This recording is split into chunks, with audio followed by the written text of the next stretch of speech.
আবারও লাগামহীন করোনা দেখা দিচ্ছে আইসিইউ সংকট। তরুণরাই বেশি আক্রান্ত হচ্ছেন। স্বাস্থ্যবিধি মানাই ঢিলেমিই কারণ।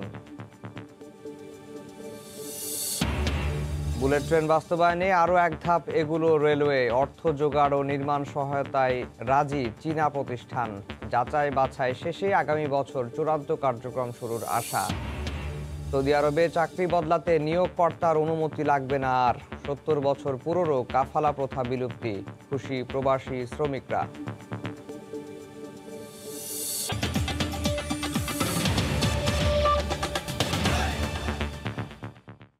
ভোরের সময়ে সঙ্গে আছি আমি আফজাল হোসেন। আবারও যেন ভয়ঙ্কর হয়ে উঠছে করোনা। গতকাল দুপুর পর্যন্ত সবশেষ ২৪ ঘন্টায় শনাক্তের সংখ্যা গেল ২.৫ মাসে সর্বোচ্চ। প্রাণ গেছে ১৮ জনের। বিশেষজ্ঞরা বলছেন, স্বাস্থ্যবিধি মানতে উদাসীনতা আর অসচেতনতার কারণেই বাড়ছে সংক্রমণ। এই অবস্থা চলতে থাকলে আবারও বড় বিপর্যয়ের শঙ্কা তাদের। তোহা খান তামিমের রিপোর্ট।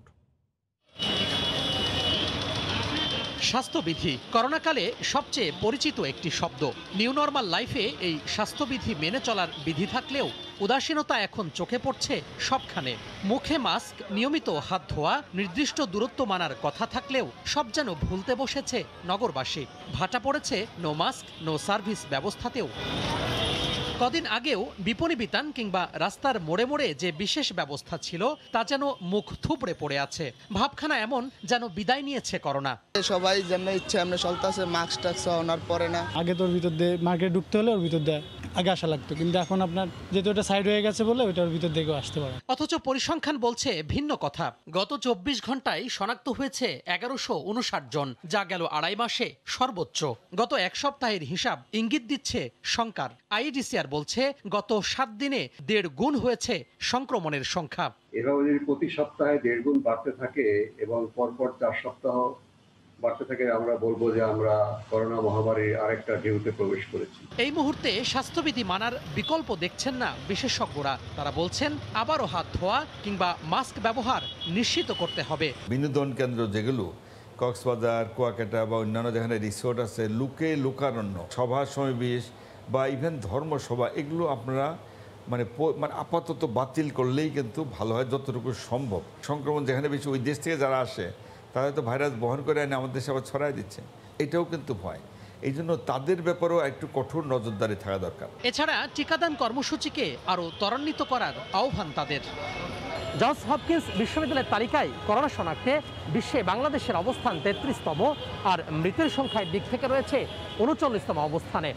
বিশেষজ্ঞরা বলছেন, স্বাস্থ্যবিধি মানার ক্ষেত্রে মানুষের মাঝে যে ঢিলেঢালা ভাব লক্ষ্য করা যাচ্ছে তা যদি অব্যাহত থাকে, যে কোনো মুহূর্তে বাংলাদেশে করোনা পরিস্থিতি ভয়াবহ আকার ধারণ করতে পারে। তোহা খান তামিম, সময় সংবাদ, ঢাকা। এখন তরুণরাই বেশি আক্রান্ত হচ্ছেন জানিয়ে স্বাস্থ্য অধিদপ্তরের মহাপরিচালক অধ্যাপক ABM খুরশিদ আলম বলেছেন, অনেককেই আইসিইউতে ভর্তি করতে হচ্ছে।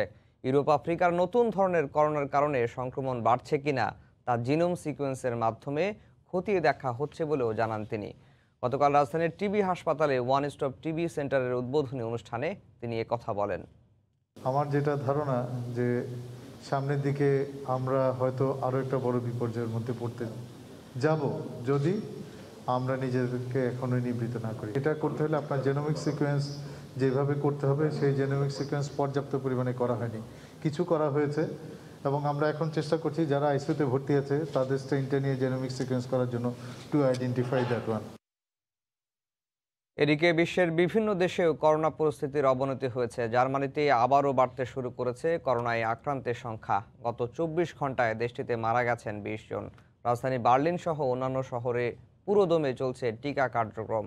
এরই মধ্যে করোনার লাগাম টেনে ধরতে আরোপিত বিধিনিষেধের বিরুদ্ধে ব্যাপক বিক্ষোভ হয়েছে। বিস্তারিত বার্লিন থেকে বিটু বড়ুয়ার রিপোর্টে।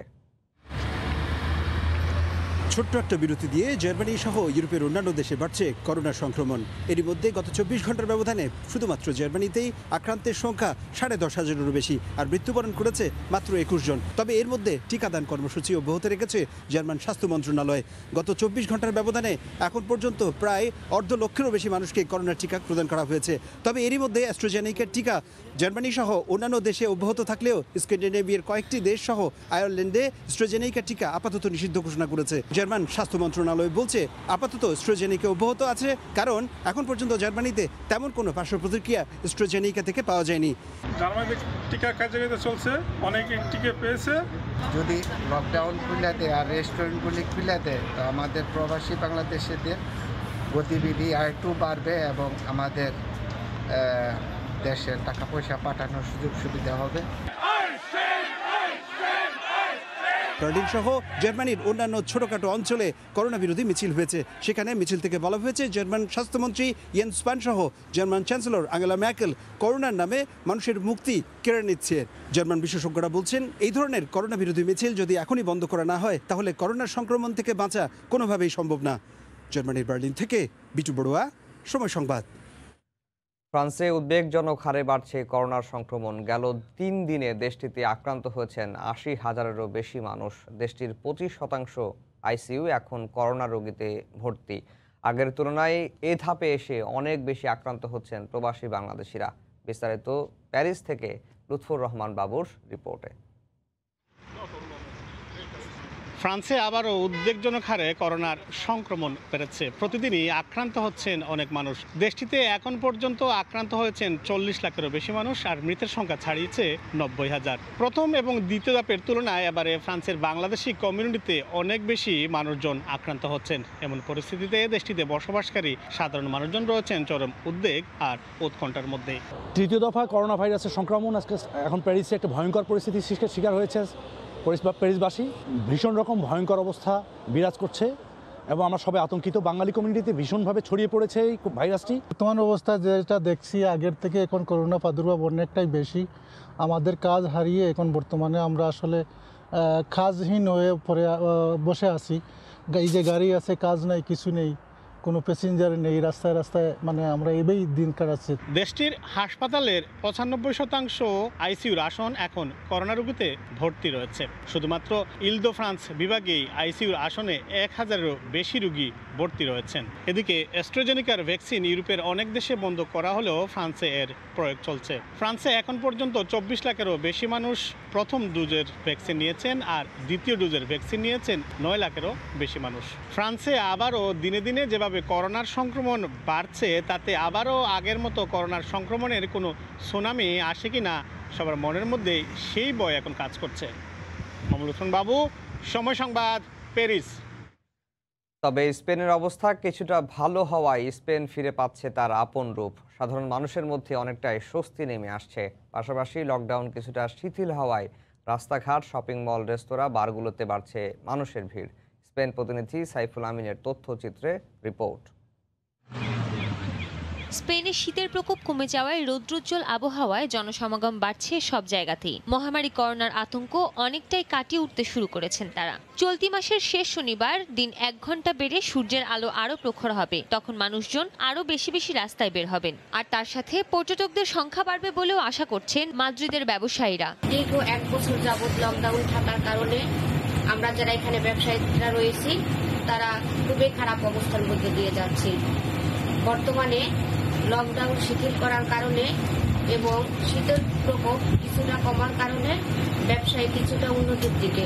এদিকে মানবাধিকার সংস্থা ভালিয়ান্তে বাংলার তথ্যানুসারে এখন পর্যন্ত স্বাস্থ্যসেবার সঙ্গে জড়িত কয়েকজন প্রবাসী বাংলাদেশি করোনার ভ্যাকসিন পেয়েছেন। এছাড়া ষাটোর্ধ্ব এবং স্বাস্থ্যসেবা ও সরকারি খাতের কর্মকর্তা কর্মচারীদের ভ্যাকসিন দেওয়ার কাজ চলছে। এখন পর্যন্ত কোনো বাংলাদেশি করোনা ভ্যাকসিন নেওয়া হয়নি। প্রথম ক্যাটাগরি হচ্ছে এই দেশের স্বাস্থ্যকর্মী লোকরা, দ্বিতীয় পর্যায়ে হলো প্রশাসনের লোকরা, তৃতীয় পর্যায়ে সরকারি কর্মচারীরা এবং বয়স্কদের নেওয়ার জন্য ইতিমধ্যে স্পেন সরকার বিভিন্ন এলাকায় ক্যাম্প তৈরি করছে। সব মিলিয়ে এবার গ্রীষ্মে করোনা পরিস্থিতি কাটিয়ে স্পেনের ঝিমিয়ে পড়া অর্থনীতি আবার ঘুরে দাঁড়াবে সেই প্রত্যাশায় স্থানীয় সহ প্রবাসী বাংলাদেশিদের। সময় সংবাদ, স্পেন। কিছুটা ভালো পরিস্থিতি অস্ট্রেলিয়াতেও। অনেকটাই নিয়ন্ত্রণে করোনা ভাইরাস। সরকারের নেওয়া নানা পদক্ষেপের সুফল পাচ্ছে দেশটির মানুষ। ভালো আছেন প্রবাসী বাংলাদেশিরাও। অস্ট্রেলিয়া থেকে বিস্তারিত SM আমিনুল রুবেলের রিপোর্ট। পৃথিবীর অনেক দেশের তুলনায় অস্ট্রেলিয়ার করোনা পরিস্থিতি কিন্তু এখন অনেক ভালো। স্থিতিশীল অবস্থায় আছে অস্ট্রেলিয়ার করোনা পরিস্থিতি। গত 2 মাসে করোনা আক্রান্ত রোগীর সংখ্যা বাড়েনি বললেই চলে। পৃথিবীর অনেক দেশে কিন্তু তৃতীয় ওয়েভ ধারণা করা হচ্ছে যে নতুন করে করোনা আক্রান্ত রোগীর সংখ্যা ভয়াবহভাবে বাড়তে শুরু করেছে এবং মৃতের সংখ্যাও বাড়তে শুরু করেছে। সেটি কিন্তু অস্ট্রেলিয়াতে আসেনি। গত ডিসেম্বরে এবং জানুয়ারির দিকে নতুন করে করোনা আক্রান্ত রোগীর সংখ্যা বাড়তে শুরু করেছিল সরকার, যেটিকে তৃতীয় ওয়েভ হিসাবে ধরে নিয়েছিল। সরকারের চরম সতর্কতা এবং এখানে দফায় দফায় লকডাউন, নতুন নিয়ম কারণের কারণে কিন্তু অস্ট্রেলিয়ার সেই ধাক্কাটি অনেকটাই সামলে উঠেছে। ধারণা করা হচ্ছে যে করোনা ভাইরাসটি তার নতুন রূপে শক্তিশালী হয়ে ফিরে এসেছে, সেটি কিন্তু অস্ট্রেলিয়া ভালোভাবেই সামাল দিয়ে যাচ্ছে। বিশেষ করে আন্তর্জাতিক বর্ডার বন্ধ থাকায় যে বিশেষ ফ্লাইটে করে যে অস্ট্রেলিয়াতে ইন্ডিয়া বা সাউথ আমেরিকা থেকে যে যাত্রীরা আসছে তাদেরকে কিন্তু বিশেষ সতর্কতার সাথে বিশেষ হোটেলে গিয়ে তাদেরকে 2 সপ্তাহ কোয়ারেন্টিনে রাখা হচ্ছে। এমনকি নতুন যে রুলস রেগুলেশন তৈরি করা হচ্ছে সেখানে দেখানো হচ্ছে যে বাসের ড্রাইভার বা বাসে যারা থাকবেন বা সিকিউরিটি থাকবেন হোটেলে, প্রতিদিনই তাদেরকে কিন্তু করোনা চেক আপ করা হচ্ছে। এতটাই সতর্কতার সাথে অস্ট্রেলিয়া যাচ্ছে এই মুহূর্তে। অস্ট্রেলিয়ার তুলনামূলক বাংলাদেশিরা অনেক ভালো আছে। তৃতীয় ওয়েভের ধাক্কাটি কিন্তু অস্ট্রেলিয়া সরকার ভালোভাবে সামাল দিয়ে চলেছে। এস.এম. আমিনুল রুবেল, সময় সংবাদ, অস্ট্রেলিয়া। ভোরের সময় আরও থাকছে। সমুদ্র স্রোতে প্রতিনিয়তই ভাঙছে পাড়, ছোট হচ্ছে আয়তন, হুমকিতে প্রবাল দ্বীপ সেন্ট মার্টিন, আসছে বর্ষা নিয়ে শঙ্কায় স্থানীয়রা।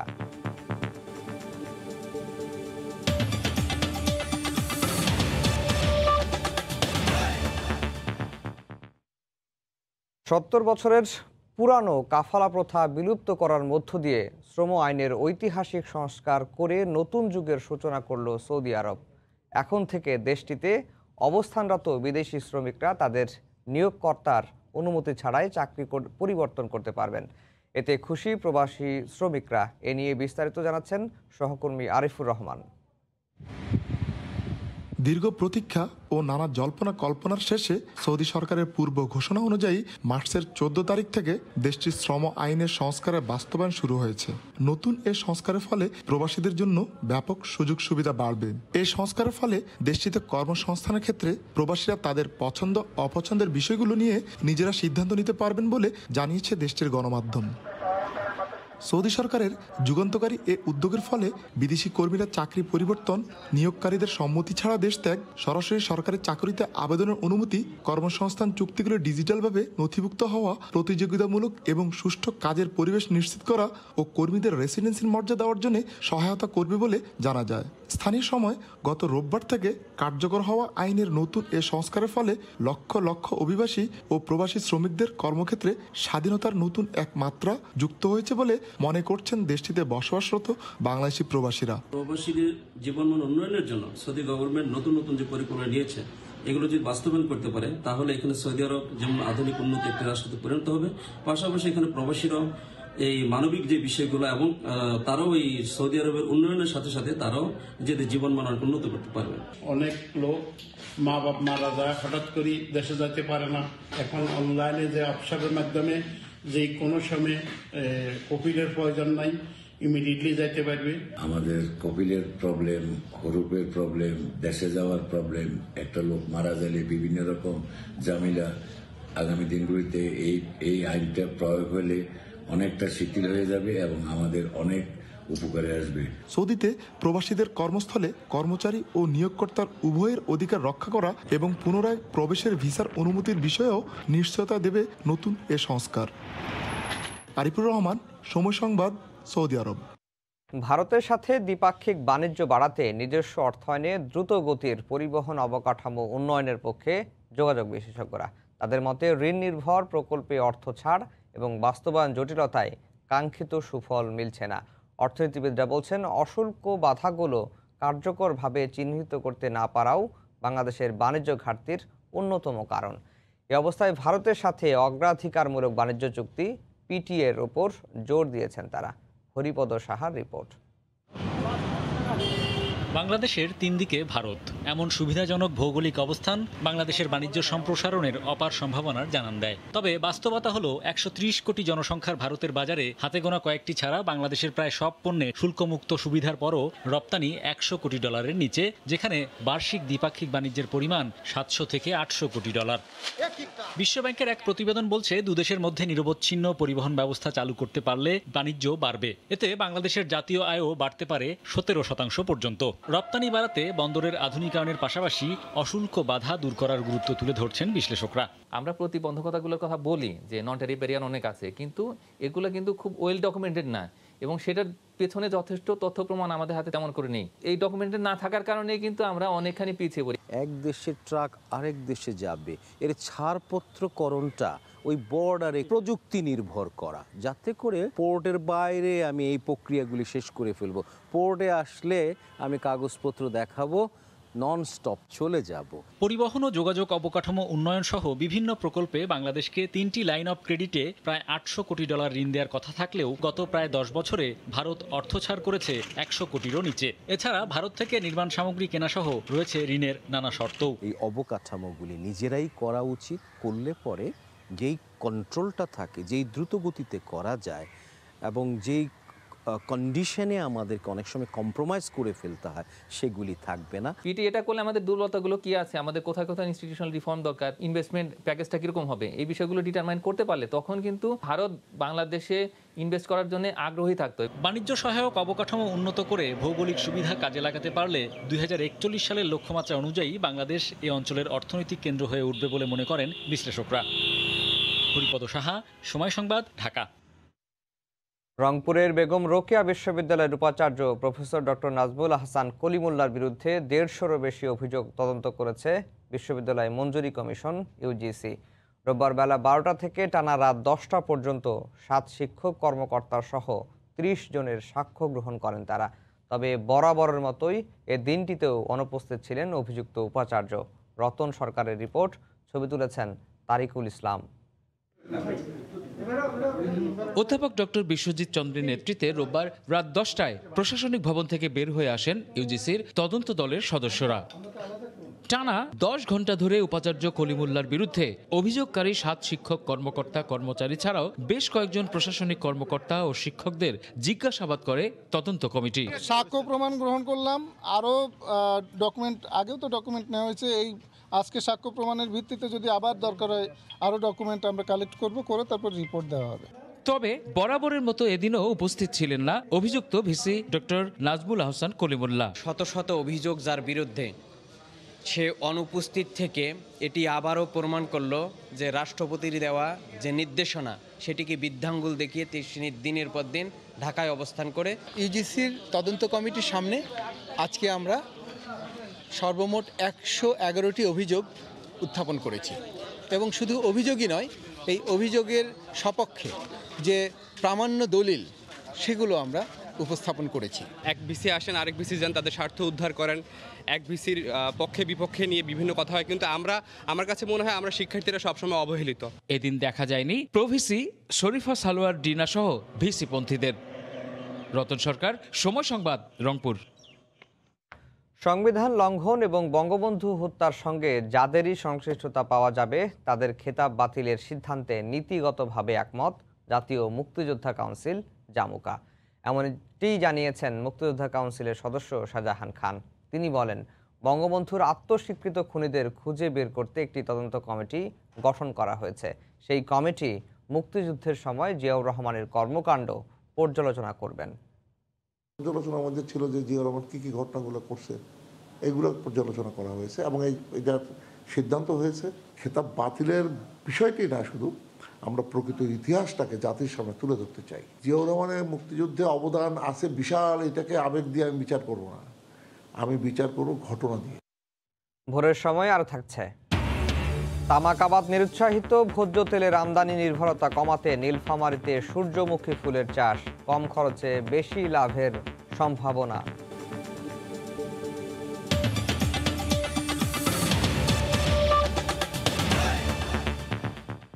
আগামী 29শে মার্চ সোমবার দিবাগত রাতে পবিত্র শবে বরাত পালিত হবে বলে জানিয়েছেন জাতীয় চাঁদ দেখা কমিটি। গতকাল সন্ধ্যায় বাইতুল মোকাররমে ইসলামিক ফাউন্ডেশনের সভাকক্ষে জাতীয় চাঁদ দেখা কমিটির সভায় এ সিদ্ধান্ত নেওয়া হয়। সভায় সভাপতিত্ব করেন ধর্ম বিষয়ক মন্ত্রণালয়ের সচিব মোহাম্মদ নুরুল ইসলাম। 2 চৈত্র 1427 বঙ্গাব্দ 16 মার্চ 2021 খ্রিস্টাব্দ মঙ্গলবার থেকে 1442 হিজরি সালের পবিত্র শাবান মাসের দিন গণনা শুরু হবে। এ প্রেক্ষিতে 29শে মার্চ 2021 খ্রিস্টাব্দ সোমবার দিবাগত রাত্রে লায়লাতুল বরাত পালিত হবে ইনশাআল্লাহ। ক্রমাগত ভাঙনে হুমকিতে প্রবাল দ্বীপ সেন্ট মার্টিন। সমুদ্রের স্রোতে প্রতিনিয়তই ভাঙছে পাড়, ছোট হচ্ছে আয়তন। আসছে বর্ষায় এই ভাঙন আরও তীব্র হওয়ার শঙ্কা স্থানীয়দের। তবে দ্বীপের অবকাঠামো ঠিক করে আধুনিক ব্লক স্থাপনের প্রকল্প হাতে নেওয়া হয়েছে বলে জানিয়েছেন পানি উন্নয়ন বোর্ড। আরও জানাচ্ছেন সুজাউদ্দিন রুবেল। দেশের একমাত্র প্রবাল দ্বীপ সেন্ট মার্টিন। নীল পানি, মাছ আর প্রবালের মিতালিতে এই দ্বীপ বরাবরই আকর্ষণের কেন্দ্রে থাকে পর্যটকদের। তবে জলবায়ু পরিবর্তনের নেতিবাচক প্রভাবে দ্বীপটিতে দেখা দিয়েছে ভাঙন, যার মাত্রা বেশি উত্তর পশ্চিম ও দক্ষিণ দিকে। তাই সামনের বর্ষা মৌসুমে ভাঙন তীব্র হওয়ার সংখ্যায় স্থানীয়রা। প্রত্যেক বছর বর্ষাকালে ভাঙে, এই যে বস্তা দিছে এগুলা এরকম বস্তা দিতে হবে, না হলে চতুর্পাশে ভেঙে। যত দ্রুত সম্ভব সেন্ট মার্টিনের চতুর্পাশে টেকসই পরিবেশ বান্ধব বেড়িবাঁধের ব্যবস্থা করা না হলে সেন্ট মার্টিনকে আমরা হারাবো। 1994 সালে জলোচ্ছ্বাসের পর নানা উদ্যোগ নেয় এতদিন মোটামুটি নিরাপদ ছিল সেন্ট মার্টিন। কিন্তু সম্প্রতি দ্বীপের কোনো কোনো অংশে 100 থেকে 150 ফুট পর্যন্ত সাগরে বিলীন হয়েছে বলে দাবি স্থানীয় জনপ্রতিনিধির। এই অবস্থা যদি ভাঙনটা অব্যাহত থাকে, কোনো বিহিত ব্যবস্থা যদি না হয়, মানে প্রধানমন্ত্রী অথবা সরকারের কোনো ব্যবস্থা যদি না হয়, তাহলে ভাঙন যদি অব্যাহত থাকে তাহলে অস্থির বিলীন হওয়ার সম্ভাবনা থাকতে পারে। তবে পানি উন্নয়ন বোর্ডের কর্মকর্তা জানান, বঙ্গোপসাগরের গুরুত্বপূর্ণ এই সেন্ট মার্টিন দ্বীপকে টিকিয়ে রাখাটা জরুরি, তাই রক্ষায় উদ্যোগ নেওয়া হচ্ছে। ভাঙনকে প্রতিরোধের জন্য আমরা টাইডাল ব্যারিয়ার নির্মাণ করব। সেখানে হলো প্রাকৃতিক যে ভুটান থেকে আসা যে বোল্ডার আছে, সেই বোল্ডার ব্যবহার করে সেটা নির্মাণ করার পরিকল্পনা করা হয়েছে। পর্যটন মৌসুমে নভেম্বর থেকে 5 মাস সেন্ট মার্টিনে প্রতিদিন গড়ে প্রায় 5000-এর বেশি পর্যটক ভ্রমণ করেন। সুজাউদ্দিন রুবেল, সময় সংবাদ, কক্সবাজার।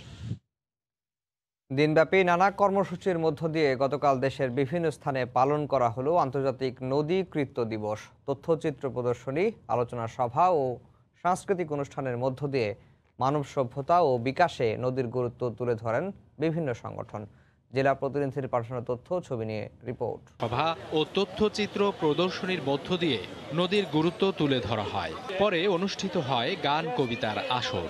এতে সামাজিক ও সাংস্কৃতিক সংগঠনের নেতাকর্মী সহ নানা শ্রেণী পেশার মানুষ অংশ নেন। নদীকে দূষণ ও দখল মুক্ত করতে সবাইকে সচেতন হওয়ার আহ্বান জানান তারা। নদীকৃত দিবসে আমাদের চাওয়া হবিগঞ্জের নদীগুলোকে বাঁচান। নদী এবং জীবন পরিপূরক, নদী বাঁচলে জীবন বাঁচবে। হবিগঞ্জের বিভিন্ন নদী নালা খালবিলের পানির অবস্থা দেখে আমি অনেক বেশি আতঙ্কিত। এখানকার পানি ব্যবহার করলে মানুষজন বিভিন্ন রোগবালায় আক্রান্ত হতে পারে। আমরা প্রশাসনের কাছে বারবার দাবি জানিয়ে আসছি, আমাদের নদীগুলোকে সুস্থ স্বাভাবিক প্রবাহের জন্য নদীগুলো চলতে পারে সেই রকম ব্যবস্থা এবং দায়িত্বশীল প্রতিষ্ঠান ব্যবস্থা গ্রহণ করবেন, কিন্তু কার্যত সেইগুলো হচ্ছে না। মৌলভীবাজারে মনু নদীর তীরে ভিন্ন আয়োজনে পালন করা হয় আন্তর্জাতিক নদী কৃত্য দিবস। গান গল্পে শিশুদের মাঝে তুলে ধরা হয় নদীর অবদান। জীবনের সঙ্গে নদীর ঘনিষ্ঠ সম্পর্ক উল্লেখ করে নদী রক্ষায় কার্যকর কর্মসূচি গ্রহণের দাবি জানান পরিবেশবাদী সংগঠনের নেতারা। এই যে নদীগুলো ভরাট হয়ে যাচ্ছে, বিভিন্নভাবে নদী দূষণ হচ্ছে, বিভিন্নভাবে নদী দখল হয়ে যাচ্ছে, এইসব নদী যাতে পুনরায় নদীকে তার পুরানো জায়গায় যাতে ফেরত আনা যায়। নদীমাতৃক বাংলাদেশকে নদীর যে রূপকথা, নদীর যে সৌন্দর্য, সেই সৌন্দর্যকে আমরা আবার দেখতে চাই। আমরা মনে করি নদী বাঁচলে আমাদের বাংলাদেশ বাঁচবে। এছাড়া নড়াইল ও মোংলা সহ দেশের বিভিন্ন জেলায় নানা আয়োজনে পালন করা হয় আন্তর্জাতিক নদী কৃত্য দিবস।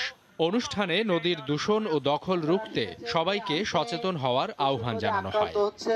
সাবিত সারওয়ার, সময় সংবাদ। তামাক আবাদকে নিরুৎসাহিত করতে ভোজ্য তেলের আমদানি নির্ভরতা কমাতে ও জেলার 2 ফসলি জমিগুলোকে 3 ফসলি জমিতে রূপান্তরের লক্ষ্যে নিয়ে নীলফামারীতে শুরু হয়েছে সূর্যমুখী ফুলের চাষ। খুব একটা অভিজ্ঞতা না থাকলেও কৃষি বিভাগের আশ্বাসে চাষিরা শুরু করেন সূর্যমুখী ফুল চাষ। কৃষি বিভাগের কর্মকর্তারা জানিয়েছেন, কম খরচে সূর্যমুখী চাষে বেশি লাভের সম্ভাবনা রয়েছে। আগামীতে জেলায় সূর্যমুখী আবাদ আরও বেড়ে যাবে। নীলফামারীর প্রতিনিধি শাকির হোসেন বাদলের ছবি ও তথ্য নিয়ে রিপোর্ট। যতদূর চোখ যায় দিগন্ত জুড়ে সবুজ আর হলুদের চাদর, মাঠ জুড়ে যেন হাজারো সূর্যের সমারোহ। এর মাঝেই ভ্রমরের উত্তাল ছুটে চলা। নীলফামারী জেলার সদর উপজেলার কুন্দুপুকুর ইউনিয়নের বেশ কিছু জমিতে এখন গাছে গাছে শোভা পাচ্ছে হাজার হাজার সূর্যমুখী ফুল। তামাকের আবাদ নিরুৎসাহিত করতে এবং 2 ফসলি জমিকে 3 ফসলি জমিতে রূপান্তর সহ ভোজ্য তেলের আমদানি নির্ভরতা কমাতে কৃষি বিভাগের সহায়তায় সবজি, ফল ও সূর্যমুখী আবাদ করছেন কৃষকরা। কিভাবে 3 ফসলি করা যায় আর কি, আমরা এটার পরে আউশ করব, আউশ করার পর আবার বুড়ো করব, তাহলে আমরা কিন্তু 3 বছরে 3টা বার এই জমিটাকে আবাদ করতে পারতেছি। তাতে কৃষকরা লাভবান হবে। আশা করি সূর্যমুখীতে লাভবান হব। বিঘা প্রতি খরচ হয়েছে 3.5 থেকে 4,000 টাকা পর্যন্ত, এবং আমি আশা করছি যে ফলন এখানে পাবো আমি 7 থেকে 8 মণ। এই তামাকটাকে আমরা যাতে যেন আমাদের নীলফামারী থেকে তুলে দিতে পারি, সেই আশাটা আমরা করতেছি। তাতে যেন সূর্যমুখী ফুলের চাষের দিকে কৃষকরা যেন আমরা যেন আগ্রহী হয়ে যাই। জেলা কৃষি কর্মকর্তা জানান, সূর্যমুখী আবাদে কৃষকেরা আর্থিকভাবে লাভবান হওয়া ছাড়াও গাছের পাতা জৈব সার হিসেবে ও কাণ্ড জ্বালানি হিসেবে ব্যবহার করতে পারবে। সূর্যমুখীর সফল আবাদ এবারে সম্পন্ন হলে কৃষকরা দাম পাবে, লাভবান হবে, দেশে ভোজ্য তেল বিদেশ থেকে আমদানি করা থেকে বেঁচে যাবে, দেশের অর্থনীতিও সমৃদ্ধ হবে বলে আমি মনে করি। জেলার 22 জন কৃষক 30 বিঘা জমিতে প্রথমবারের মতো এই সূর্যমুখী আবাদ করছেন। প্রতি বিঘা জমিতে খরচ পড়েছে 3.5 থেকে 4,000 টাকা, আর প্রতি বিঘায় উৎপাদিত সূর্যমুখীর বীজ বিক্রি হবে 20 থেকে 21,000 টাকা। সময় সংবাদ, নীলফামারী। ইলিশের উৎপাদন বাড়াতে চাঁদপুরের পদ্মা, মেঘনা সহ দেশের 6টি অভয় আশ্রমে জাটকা সংরক্ষণ কর্মসূচি চলছে। তাই মার্চ এপ্রিল 2 মাস নদীতে সব ধরনের মাছ ধরা নিষিদ্ধ করেছে সরকার। জেলেদের দাবি, আর্থিক অনটনের কারণেই অনেকেই জাটকা শিকারে বাধ্য হচ্ছেন। তবে জেলা প্রশাসন বলছে, বেকার জেলেদের দুর্ভোগ কমাতে সহায়তা করা হচ্ছে। নাইমুল ইসলাম নীরবের ছবি ও ফারুক আহমদের তথ্য নিয়ে রিপোর্ট। চাঁদপুরে মেঘনা পাড়ের জেলেপল্লী আনন্দবাজার গৃহবধূ তাসলিমার স্বামী নদীতে মাছ শিকার করতে না পেরে এখন বেকার। তার মতো হাজারো জেলে পরিবারের কপালে হতাশার রেখা। একদিকে সংসারের খরচ, অন্যদিকে জাল নৌকা তৈরিতে ঋণের দায়। জাটকা সংরক্ষণে কর্ম হারানোর জেলেরা সরকারি খাদ্য সহায়তা পেলেও তার চাহিদার তুলনায় কম, যে কারণে পেটের দায়ে কেউ কেউ নদীতে নামছেন, আটকও হচ্ছেন। 2 মাসের অভিযান দিচ্ছে, এই অভিযানে কিন্তু কিস্তি নিচ্ছে আছে, এরপরে আমাকে খাওয়া দাওয়া আসছে, আমরা কিন্তু অনেক কষ্ট করতে। আমরা বাড়ির 4 জন, আমাদের সরকারের 40 কেজি করে চাল দেয়, আমাদের হয় না, 1 সপ্তাহ হয় না। পেটের অভাবে এই জালবাইতে, কিন্তু কোনো জাল্লা কাটাও পাই না, কোনো বিবিসি কাটাও পাই না, কোনো কিছুই পাই না। স্থানীয় জনপ্রতিনিধির দাবি, জেলেরা সরকারের আইন মেনে চলছে। অন্যদিকে বেকার জেলেদের দুর্ভোগ কমাতে সরকারের নানা উদ্যোগের কথা জানান প্রশাসনের এই শীর্ষ কর্মকর্তা। আমরা সর্বোচ্চ চেষ্টা করতেছি আমাদের জেলেদেরকে সাহায্য সহযোগিতা করতে, এবং পাশাপাশি আমরা পুরস্কার এবং লোকালি আমরা সমস্ত সহায়তা করবো। তাদেরকে আরো যদি সহযোগিতা করা যায় আমরা চিন্তা ভাবনা করছি। আমরা বন্ধ করার জন্য বলেছি।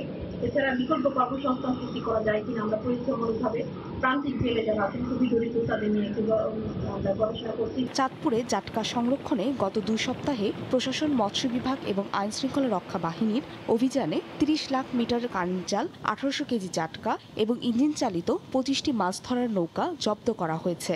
একই সঙ্গে আটক করা হয়েছে 80 জন জেলেকে। সময় সংবাদ, চাঁদপুর।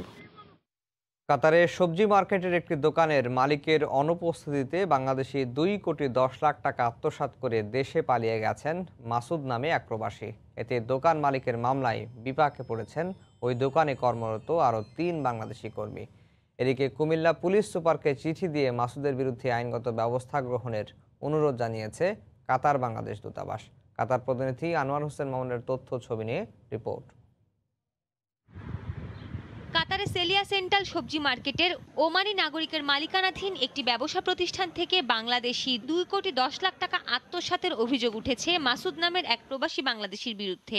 এরপর দেশে পালিয়ে যান তিনি। এ ঘটনায় ওমানি দোকান মালিক মামলা করলে বিপদে পড়েন ওই দোকানে কর্মরত অন্য 3 বাংলাদেশি। স্থানীয় সময় শনিবার রাতে কাতারের রাজধানী দোহার পুরাতন সবজি মার্কেট এলাকায় টাকা আত্মসাৎকারী মাসুদের বিচার দাবি করে সংবাদ সম্মেলন করেন ভুক্তভোগী 3 বাংলাদেশি মোহাম্মদ সাদ্দাম, মামুন হোসেন ও কবির হোসাইন। আমাদেরকে পুরোপুরি চাপ দিয়ে রাখছে যে আমাদেরকে টাকা দেওয়ার জন্য ও আমাদের নামে কেস লাগিয়ে রাখছে। ইন্টারভিউর মাধ্যমে হয়তো একটা মামলা হয়েছে যে ও আমাদের দেশে যাওয়া একবার করে অফ করে রাখছে। আমরা 1000 রিয়ালের বেতন প্রায় বাংলাদেশি 20,000 টাকা। এই টাকা দিয়ে তো আমরা এতটুকু টাকা পরিশোধ করা সম্ভব না। মাসুদুর রহমানকে গ্রেপ্তার করব, ওই টাকা উদ্ধার করে আমাদের এই প্রবাসী ভাইদেরকে এই মহাবিপদ থেকে উদ্ধার করার জন্য আমি দৃষ্টি আকর্ষণ করছি।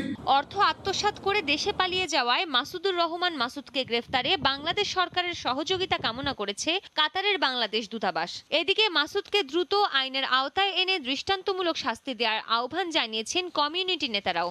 দেশে পালিয়ে আসা মাসুদুর রহমান মাসুদের সঙ্গে মুঠোফোনে যোগাযোগ করা হলে টাকা আত্মসাতের কথা স্বীকার করে ভুক্তভোগীদের টাকা ফেরত দেওয়ার আশ্বাস দেন তিনি। কালকে একজন ফোন দিছি, ওই ইজরে একজনের টিয়া দিছিলাম, হ্যাঁ টিয়া রাত দিয়ে দিতে চাই, ইয়া করে দাফারি মেজে দিন আবার নিয়ে দিয়ে কইছি কালকে যেটুকু কয় দিব, এরপরে বাড়তে দিব। মাসুদুর রহমান মাসুদের গ্রামের বাড়ি কুমিল্লার দক্ষিণ সদর উপজেলার সালমানপুরে বলে জানা গেছে। সময় সংবাদ, কাতার। সাধারণ চোখে যা উচ্ছিষ্ট, কারো কাছে তা অর্থ উপার্জনের মাধ্যম। ফেলে দেয়া এই উপাদান হতে পারে দামি প্রসাধনী, অলংকার কিংবা জীবন রক্ষাকারী ওষুধের উপকরণ। শুনে অবিশ্বাস্য মনে হলেও মাছের আঁশ এখন এমনই অবস্থানে পৌঁছে গেছে। রাজশাহীর বাজার থেকে সংগ্রহ করা আঁশ কিনছেন ঢাকা চট্টগ্রামের ব্যবসায়ীরা। করোনার কারণে বন্ধ না থাকলে রপ্তানিও হতে পারে বিভিন্ন দেশে। সংশ্লিষ্টরা বলছেন, প্রশিক্ষণ ও পৃষ্ঠপোষকতা পেলে মাছের আঁশ বিপণন হতে পারে সম্ভাবনাময় খাত। রাজশাহী থেকে রাকিবুল হাসানের রিপোর্ট।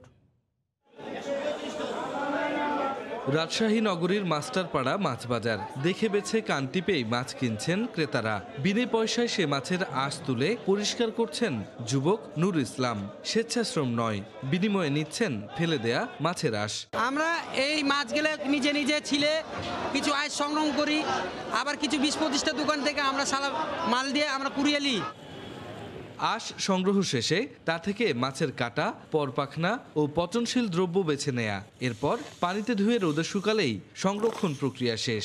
এখন তো বড় আঁশটা আপনার সেরকম পাওয়া যাচ্ছে না, ছোট মাছের আঁশটা পাওয়া যায়। বড় মাছটা যেটা যে আসে এটা দিয়ে আঁশটা একটু দামটা পাওয়া যায়। এদের এই সংরক্ষণ এবং মাছ শিলার প্রশিক্ষণ সম্বন্ধে জানা নাই।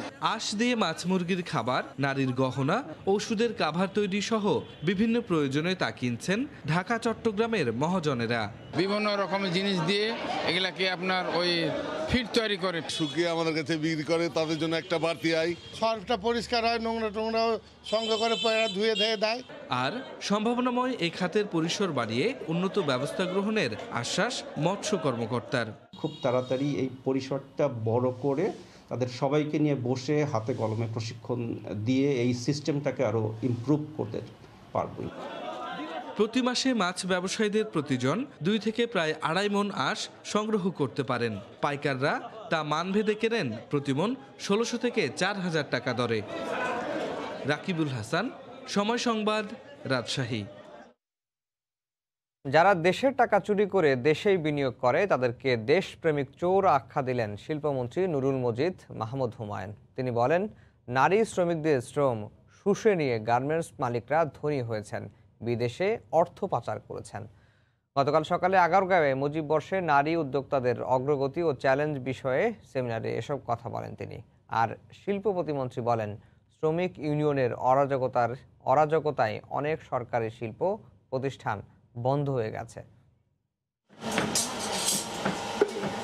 সারা দেশে নারী উদ্যোক্তা জাগরণ ঘটলেও নানা প্রতিবন্ধকতায় সামনে এগুতে পারছেন না তারা। 53% নারী এখন উদ্যোক্তা হতে আগ্রহী, কিন্তু যারা উদ্যোক্তা হয়েছেন তাদের 81%রই নেই কোনো ব্যাংক অ্যাকাউন্ট। আবার ছোট মাঝারি উদ্যোক্তারা পুঁজির অভাবে ব্যবসা বড় করতে পারেন না। এসএমই ফাউন্ডেশনের আয়োজনে সেমিনারে উঠে আসে এমন তথ্য। করোনা ঝড়ে অনেক নারী উদ্যোক্তার ব্যবসায়ী মুখ থুবড়ে পড়েছে। সরকারি প্রণোদনা প্যাকেজের সহায়তাও সবাই পাননি। মোট যারা ছেলে শ্রমবাজারে আছে তার 6 ভাগ হচ্ছেন এমপ্লয়ার, বাকিরা তার এমপ্লয়ি। আর নারীদের ক্ষেত্রে হচ্ছে 0.64 হচ্ছেন এমপ্লয়ার। যে 78 লক্ষ এন্টারপ্রাইজ আছে তার মধ্যে মাত্র 7.2 ভাগ হচ্ছে নারী নেতৃত্ব। নারী ব্যবসায়ীদের পরিধি বাড়াতে আলাদা শিল্প পার্কের দাবি জানিয়েছেন উদ্যোক্তারা। 2011-তে মনে হয় আমি অ্যাপ্লাই করেছিলাম, 110টি প্রজেক্ট প্রোফাইল আমি জমা দিয়েছিলাম চট্টগ্রাম থেকে এসে ইন্ডাস্ট্রিয়াল জোনে যেন আমাদেরকে স্পেস দেওয়া হয়। রাজধানীর তেজগাঁওয়ে শিল্প মন্ত্রণালয়ের জমিতে কারখানা ও বিক্রয় কেন্দ্র গড়ে তোলার প্রস্তাব দেন শিল্প প্রতিমন্ত্রী। কোনো সমন্বয় নাই, প্রতিষ্ঠানে দুর্নীতি, স্বজন প্রীতি, সুগার মিল বন্ধ হয়ে গেছে, পাটকল বন্ধ হয়ে গিয়েছে, কারণ সেখানে ট্রেড ইউনিয়ন রয়েছে। আমরা ট্রেড ইউনিয়নের বিরুদ্ধে না, ট্রেড ইউনিয়নের নেতারা কাজ করবে না। ব্যাংকের নেতাদেরকে ওভারটাইম দিতে হবে, ব্যাংকের থেকে 1000 কোটি টাকা ঋণ নিয়ে। নারীদের আরো উদ্যোগী হওয়ার আহ্বান জানিয়ে শিল্পমন্ত্রী বলেন, বিসিকে অগ্রাধিকার পাবেন তারা। গার্মেন্টস কেন এত উন্নত করলো বলেন তো? এই মেয়ে কর্মী আছে বলে তারা 24 ঘন্টা কাজ দেয়, এবং সবচেয়ে বড় লোক হচ্ছে এরাই। এদের বাড়িঘর দেখেন তো বিদেশে সব মানি লন্ডারিং ফান্ডারিং যত, এরাই শ্রমিকদের শ্রমটাকে চুরি করেই তো তারা বড় লোক হয়েছে। নারী স্বাধীনতার নামে যেন তাদেরকে ছোট করা না হয় সেদিকে খেয়াল রাখার আহ্বান জানান মন্ত্রী। সানবীর রূপল, সময় সংবাদ, ঢাকা। নেটওয়ার্ক ও ট্রান্সমিশন দখল করে জোর করে কেবল টিভি ব্যবসা দখলের অভিযোগ তুলেছেন satellite vision cable TV network সহ বেশ কিছু প্রতিষ্ঠান। জাতীয় প্রেসক্লাবে আয়োজিত এক সংবাদ সম্মেলনে এসব অনৈতিক কার্যক্রম বন্ধে ব্যবস্থা নিতে ঢাকা জেলা প্রশাসক ও বিটিভির মহাপরিচালকের প্রতি আহ্বান জানানো হয়। লিখিত বক্তব্যে প্রতিষ্ঠানটির স্বত্বাধিকারী বলেন, কতিপয় অসাধু কেবল নেটওয়ার্কের কাছে বেআইনিভাবে কেবল সিগন্যাল তুলে দেওয়া হয়েছে। সন্ত্রাসী দিয়ে অন্য অপারেটরদের নেটওয়ার্ক দখল ও ভয় দেখিয়ে ব্যবসা ছেড়ে দেওয়ার জন্য চাপ দিচ্ছে। এ ব্যাপারে থানায় অভিযোগ করা হলেও এখনও কোনো প্রতিকার পাওয়া যায়নি। কেবল টিভি ব্যবসার শৃঙ্খলা ও গ্রাহকদের স্বার্থ রক্ষায় অবিলম্বে এ ধরনের বেআইনি কার্যক্রম বন্ধে সংশ্লিষ্ট কর্তৃপক্ষ ও পে চ্যানেল পরিবেশকদের প্রতি আহ্বান জানানো হয়। গত 15 তারিখ থেকে দখল কার্যক্রম চলছে 7 নম্বর সেক্টরে। এখানে 2টা ব্যবসায়ী প্রতিষ্ঠান আছে, 2টা ব্যবসায়ী প্রতিষ্ঠান আমরা সহ তাদের দুটারই সমস্ত কেবল এবং দখল করে নিচ্ছে। আর অন্যান্য যেসব জায়গায় দখলের জন্য তারা অলরেডি হুমকি দিয়ে আসছে এবং তাদেরকে ব্যবসা ছেড়ে দেওয়ার জন্য প্রেশার দিচ্ছে, সেখানেও আপনার একাধিক প্রতিষ্ঠান ব্যবসা করছে। কিউলিক্স ও এডিস মশা নিধনে ব্যবহৃত ওষুধের গুণাগুণ নিয়ে খোদ মেয়রই প্রশ্ন তুলেছেন। রোববার ঢাকা উত্তর সিটি কর্পোরেশনের মশা নিধনে ক্র্যাশ প্রোগ্রাম পরিদর্শনে এসে মেয়র আতিকুল ইসলাম বলেন, ব্যবহৃত ওষুধ কার্যকর হচ্ছে না বলেই মশা নিধন সম্ভব হচ্ছে না। আমাদের এখন বাস্তব চিত্র হচ্ছে এই সনাতনী পদ্ধতির থেকে কিভাবে আমরা আধুনিক পদ্ধতিতে যাব। আমাদের যে কীটনাশক এটি আমরা দিচ্ছি, এটি কি আমরা যেটাকে বলে স্লো রিলিজ, এটা আস্তে আস্তে এটা ধ্বংস করবে। ইন্টিগ্রেটেড মসকিউটো ম্যানেজমেন্ট এটিতে আনতে হবে। যেই সব কাউন্সিলররা সকালবেলা মাঠে থাকবেন না, এই অভিযানের পরে প্রত্যেকেই কিন্তু মনিটরিংয়ের জন্য কেউ কাজ করছে, কেউ কাজ করছে না। সব আয়োজন সম্পন্ন, অপেক্ষা এখন আনুষ্ঠানিক ঘোষণার। শস্য খেতে বঙ্গবন্ধুর মুখচ্ছবি ফুটিয়ে তুলে Guinness book of world record দখলে নিতে প্রস্তুত বাংলাদেশ। বগুড়ার শেরপুরে জাতির জনকের সেই প্রতিকৃতি দেখে অভিভূত কৃষিমন্ত্রী বলেন, বঙ্গবন্ধুর চেতনা ধারণ করে এগিয়ে যাবে প্রজন্ম থেকে প্রজন্ম। বগুড়া থেকে আরও জানাচ্ছেন কামরুল হাসান সবুজ। বুক তার বাংলাদেশের হৃদয়। বগুড়ার এই উর্বর ভূমিতে এমনটাই জানান দিচ্ছে জাতির জনকের বিশাল অবয়ব।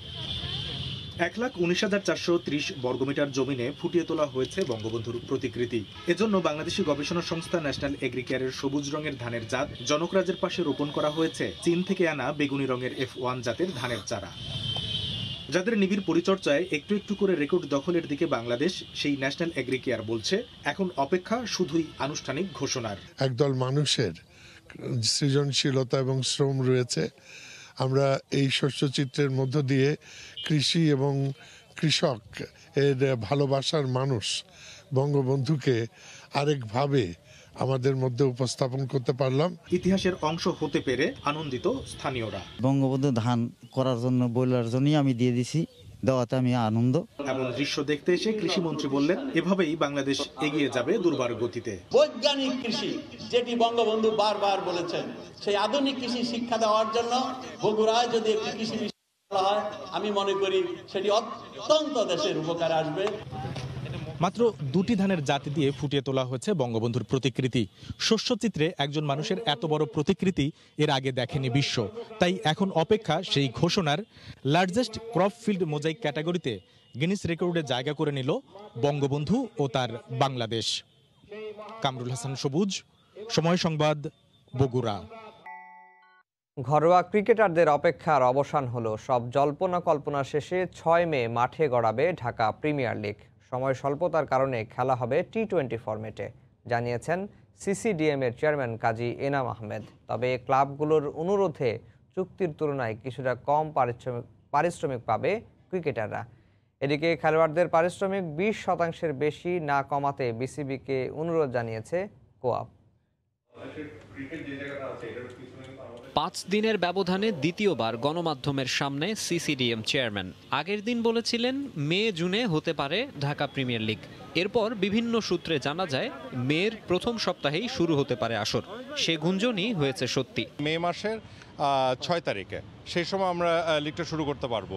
এইবারের এই লিগটাকে আমরা যেটা করছি এটাকে টি20 ফরম্যাটে করতে হবে, এবং গত বছর একটা যে ম্যাচ হয়েছিল সে একটা ম্যাচকে আমরা বেসিক্যালি অ্যাবান্ডন করে দিচ্ছি। মিরপুর স্টেডিয়াম এবং আমাদের বিকেএসপির 2টা স্টেডিয়াম 3-4, সো সেখানে আমাদের দিনে বেসিক্যালি কিন্তু 6টা ম্যাচ হবে। আগের মৌসুমে ক্রিকেটাররা যে ক্লাবের সঙ্গে চুক্তিবদ্ধ হয়েছিলেন এবারও থাকবেন সেখানেই, তবে চুক্তির পুরো অর্থ পাবেন না তারা। পেমেন্টসটা কম বা কন্ট্রাক্টের অ্যামাউন্টটা কম, তাদের থেকে যেন রিডাকশনটা না হয় বা একেবারে মিনিমাম হয়, এবং ধাপে ধাপে যারা অলরেডি স্ট্যাবলিশড তাদের সঙ্গে কিন্তু কারোরই যেন খুব বেশি ক্ষতি না হয়। নট মোর দেন 20%, হাইয়েস্ট যেটা হবে তাও আমি মনে করি 20%-এর বেশি হওয়া উচিত না। 12টা টিম ওখানে ছিল, সবাই কিন্তু খেলতে রাজি হয়েছে। বোর্ড থেকে একটা প্রস্তাব আসছে, আমরা বোর্ডকে বলেছি যে ঠিক আছে দেখেন প্লেয়াররা যেটা প্লেয়ারদের করে যায় আবার ক্লাবের এগেনস্টেও যেন না যায়। মাকসুম আলম খান, সময় সংবাদ, ঢাকা। শুধু ত্রিদেশীয় টুর্নামেন্টের ফলাফল নয়, দীর্ঘমেয়াদী জাতীয় দল গঠনের জন্য এবার জাতীয় দলের ক্যাম্পে বেশি সংখ্যক তরুণরা ডাক পেয়েছেন। তাদের নিয়ে অনূর্ধ্ব 23 অলিম্পিক দল গঠনেরও পরিকল্পনা রয়েছে, জানিয়েছেন ন্যাশনাল টিমস কমিটির চেয়ারম্যান কাজী নাবিল আহমেদ। সময়টা কম হলেও এর মধ্যে দল গোছানো সম্ভব বলে মনে করছেন প্রধান কোচ জেমিডে।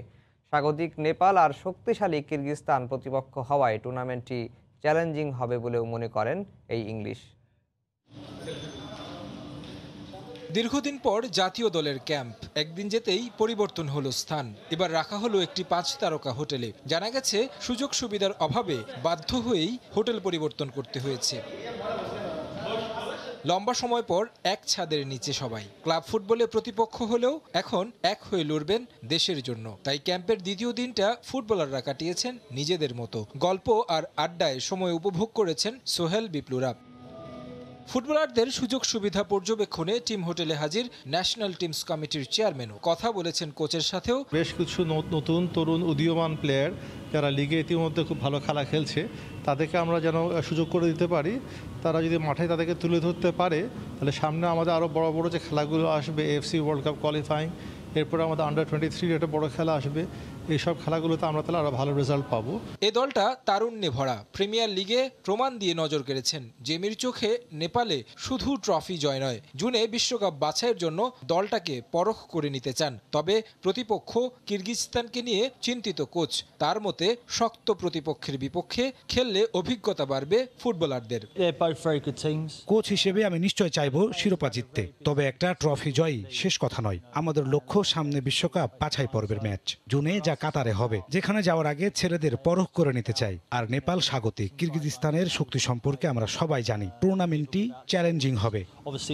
31 ফুটবলারের 29 জন যোগ দিয়েছেন ক্যাম্পে। সোমবার থেকে পুরো দমে মাঠের অনুশীলন শুরু করবে জেমিডে শিষ্যরা। তারিক হাসান শিমুল, সময় সংবাদ, ঢাকা। দেড় বছরের বিরতি দিয়ে শুরু হয়েছে নারীদের প্রতিযোগিতামূলক হকি টুর্নামেন্ট। এবারের নারী ডেভেলপমেন্ট স্বাধীনতা কাপে অংশ নিচ্ছে 13টি দল। নারীদের হকি চলমান রাখতে এখন থেকে সচেষ্ট থাকবে ফেডারেশন, জানিয়েছেন সভাপতি air chief marshal Masihuzzaman Serniabat. এই টুর্নামেন্টের সেরা খেলোয়াড়দের নিয়ে হবে ক্যাম্প।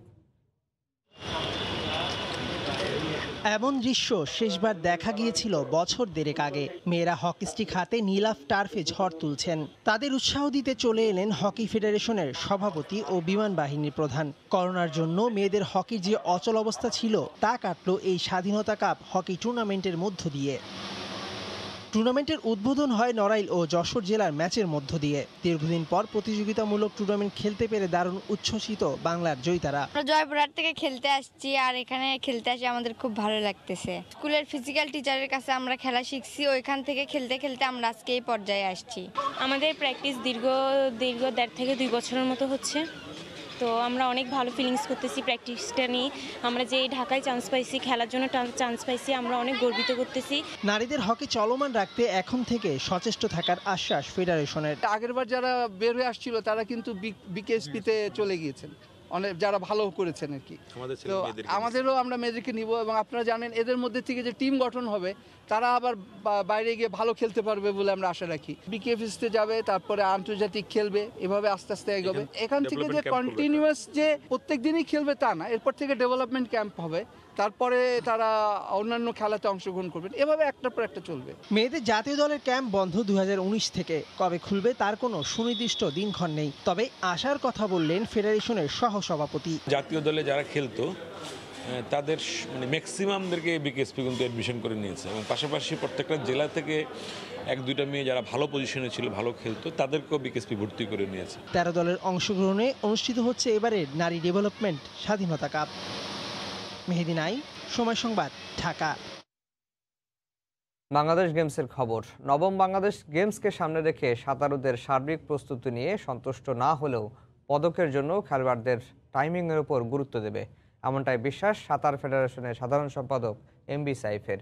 এদিকে দেশব্যাপী ট্যালেন্ট হান্ট চালুর পাশাপাশি জাতীয় দলের সুইমারদের দীর্ঘমেয়াদী প্রশিক্ষণের বিষয়ে কার্যনির্বাহী কমিটির সভায় সিদ্ধান্ত আসবে বলেও জানান তিনি। দেশের অলিম্পিক্স খ্যাত বাংলাদেশ গেমসকে সামনে রেখে প্রস্তুতি শুরু করেছে সাঁতারুরা। আগামী 2 এপ্রিল থেকে 7 এপ্রিল অনুষ্ঠিত হবে সাঁতার ডিসিপ্লিন। সাঁতারুদের পদকে লড়াই হবে মিরপুরের সৈয়দ নজরুল ইসলাম সুইমিং কমপ্লেক্সে। দেশের সবচেয়ে বড় এই ক্রীড়া আসরে অংশ নিতে সার্ভিসেস দলগুলোর পাশাপাশি ঢাকার বাইরের বিভিন্ন জেলার সুইমাররা নিজেদের মতো করে প্রস্তুতি নিচ্ছে। আসরে 69টি দলের 3 শতাধিক সাঁতারু অংশ নেবে। বাংলাদেশ গেমসে আসলে আমাদের প্রস্তুতিটা একটু দুর্বল, কারণ হলো করোনার কারণে আমাদের প্লেয়াররা দীর্ঘদিনই প্র্যাকটিসের বাইরে ছিল। ইদানিং আমরা প্র্যাকটিসে এনেছি বাংলাদেশ গেমসের কারণে। আমি আশা করতেছি মোটামুটি ভালো হবে, খুব ভালো যে হবে আশা আমরা করতে পারতেছি না। গেল এসএ গেমসে সাঁতার থেকে তেমন সাফল্য আসেনি, বাস্তবতা মেনে নিয়েছে ফেডারেশনও। তবে ভারত, শ্রীলঙ্কা, নেপালের মতো পর্যাপ্ত সুযোগ সুবিধা পেলে আন্তর্জাতিক পরিসরে স্বর্ণ জেতার সক্ষমতা রয়েছে দেশের সাঁতারুদের। এসএ গেমসে যারা যেসব প্লেয়াররা গোল্ড পেয়েছে, এই সব প্লেয়ার কিন্তু যেমন শ্রীলঙ্কা, ইন্ডিয়া, নেপাল সব প্লেয়ার দেশের বাইরে প্র্যাকটিস করে বাইরে থাকে, কিন্তু আমাদের এই সুযোগটা কম। এদিকে দেশব্যাপী ট্যালেন্ট হান্ট চালুর পাশাপাশি জাতীয় দলের সুইমারদের দীর্ঘমেয়াদী প্রশিক্ষণের বিষয়ে 16 মার্চ কার্যনির্বাহী কমিটির সভায় সিদ্ধান্ত আসবে বলে জানান এমবি সাইফ। ট্যালেন্ট হান্ট প্রোগ্রামটা শুরু করতে চাই, এর সাথে সাথে আমাদের ন্যাশনাল টিমের প্লেয়ারদেরকেও আমরা দীর্ঘমেয়াদী প্রশিক্ষণে আনার জন্য আমরা পরিকল্পনা নিয়েছি। বাংলাদেশ গেমসের এবারের আসরে বিভিন্ন জেলা থেকে আসা সাঁতারুদের আবাসিক সুবিধার পাশাপাশি আর্থিক বিষয়গুলো গুরুত্ব দেওয়া হবে বলে জানান ফেডারেশনের এই কর্তা। কোনো সমস্যা হবে এটা আমরা মনে করি। দীপু, সময় সংবাদ, ঢাকা। ভোরের সময়ের শিশু সংবাদ জানিয়ে দিচ্ছি আরেকবার। আবারও লাগামহীন করোনা দেখা দিচ্ছে আইসিইউ সংকট। তরুণরাই বেশি আক্রান্ত হচ্ছেন, স্বাস্থ্যবিধি মানায় ঢিলেমি কারণ। বুলেট ট্রেন বাস্তবায়নে আরও এক ধাপ এগুলো রেলওয়ে। অর্থ জোগাড় ও নির্মাণ সহায়তায় রাজি চীনা প্রতিষ্ঠান। যাচাই বাছাই শেষে আগামী বছর চূড়ান্ত কার্যক্রম শুরুর আশা। সৌদি আরবে চাকরি বদলাতে নিয়োগকর্তার অনুমতি লাগবে না আর। 70 বছর পুরনো কাফালা প্রথা বিলুপ্ত, খুশি প্রবাসী শ্রমিকরা। এই ছিল ভোরের সময়ের সঙ্গে থাকুন সময়ের।